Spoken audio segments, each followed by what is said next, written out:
बिस्मिल्लाहिर्रहमानिर्रहीम, अस्सलाम वालेकुम। Welcome to my YouTube and Facebook channel. I am Rana Aasam Aleem. अपनी पिछली वीडियो में मैंने जिक्र किया था प्योरिटन एज का। तो प्योरिटन एज को जैसा कि जैकोबियन एज और कैरोलिन एज कहते हैं, आज मैं इसी तरह से प्योरिटन पोइट्री का जिक्र करने जा रहा हूँ। और जब हम प्योरिटन पोइट्री की बात करते हैं तो प्योरिटन पोइट्री को भी उसी तरह से जैकोबियन पोइट्री या कैरोलियन पोइट्री कहा जाता है, respectively after the names of the Kings. जो दौर जैकोबी जो है वो चार्ल्स वन का दौर था, उसमें जो लिखी गई उसको जो है वो कैरोलियन पोइट्री, और जो जेम्स वन का था उसको जो है वो जैकोबियन पोइट्री जो है वो कह दिया जाता है। तो बहरहाल इस दौर को हम तीन हिस्सों में डिवाइड करते हैं। पहला स्कूल ऑफ थॉट जो है वो स्पेंसरियन स्कूल ऑफ थॉट है, वो लोग जिन्होंने स्पेंसर को फॉलो किया।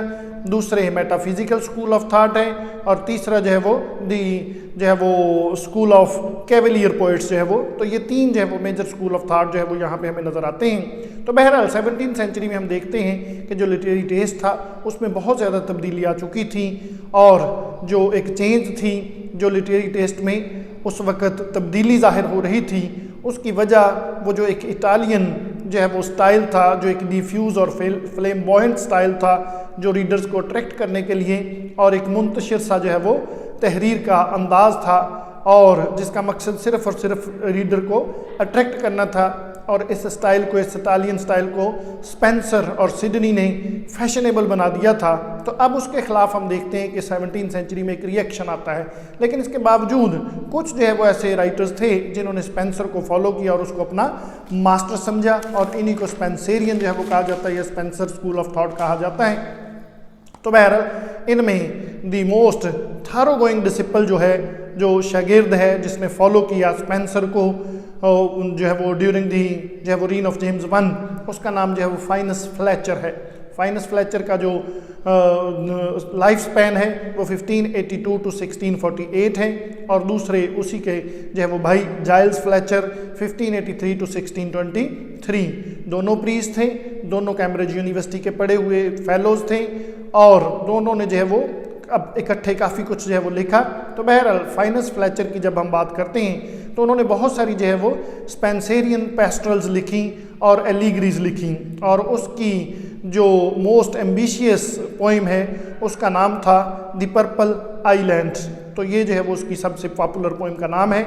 अगरचे ये पोइम स्पेंसर की जो है वो फेरी क्वीन के जो है वो एक तरह से जो है वो पैटर्न के ऊपर वही फ्लेम्बॉयंट सा जो है वो पैटर्न है उसी को फॉलो करती हैं, लेकिन ये हमें उस लेवल तक नहीं लेके जा सकती जिस लेवल तक रोमांस के, जिस लेवल तक, जिस रैलम में हमें स्पेंसर ले जाते हैं। तो बहरहाल फ्लेचर जो जाइल्स फ्लेचर हैं वो अपने भाई की निस्बत जो दूसरे उनके भाई हैं फाइनस फ्लेचर के, वो किसी हद तक जो है वो ज़्यादा लिरिकल और मिस्टिकल जो है वो नज़र आते हैं, और उसने ज़्यादा जो है वो हैप्पियर चॉइस ऑफ सब्जेक्ट्स की है। तो फाइनस फ्लेचर की बजाय उनके भाई जो जाइल्स फ्लेचर हैं उन्होंने ज़्यादा अच्छे जो है वो टॉपिक्स को जो है वो चूज़ किया है, और उनकी जो पोइम है जिसका नाम है Christ victory and Triumph in heaven and earth over and after death, ये उनकी पोइम का नाम है। क्योंकि प्रीस्ट थे तो इस तरह से उन्होंने जो है वो रिलीजियस पोइम लिखी है।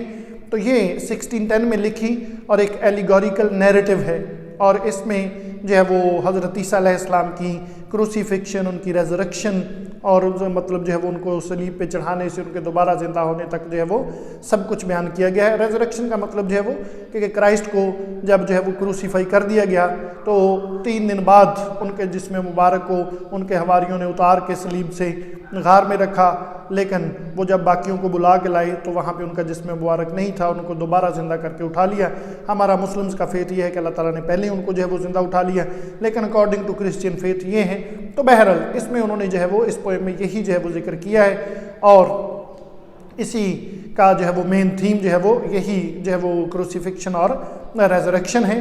तो बहरहाल इसको अगर हम देखें इस पोएम को, तो ये पोएम जो है वो इनफैक्ट एक ऐसी लिंक है जिसने बिटवीन जो है वो, जिसे हम कह सकते हैं कि it is a link between religious poetry of Spencer and Milton, दोनों के दरमियान एक ब्रिज, एक जो है वो लिंक का काम करती है, और इसको स्पेंसेरियन स्टाइल में ही जो है वो लिखा गया है। उन्होंने इसको स्पेंसर को ही फॉलो जो है वो किया है। तो बहरहाल उसके बाद जो नेक्स्ट हमें जो है वो राइटर नज़र आते हैं जिन्होंने फॉलो किया स्पेंसर को, तो वो विलियम ब्राउन है, 1590 टू 1645 इनका जो है वो दौर है।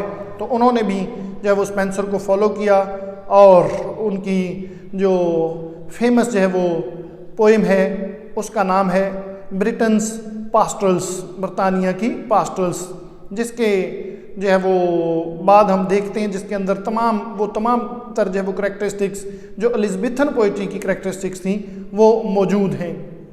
तो it is obviously inspired by Spenser's Faerie Queene, तो फेरी क्वीन से ही, एंड सिडनीज आर्केडिया, तो स्पेंसर की फेरी क्वीन और जो है वो सिडनी की आर्केडिया से अट्रैक्ट होकर उन्होंने इसको लिखा है, because it combines allegory with stair, ये एलिग्री और स्टायर को इकट्ठा कर देती है। तो उसके बाद एक और पोइट जिसने स्पेंसर को फॉलो किया, उनका नाम जो है वो जॉर्ज विदर है।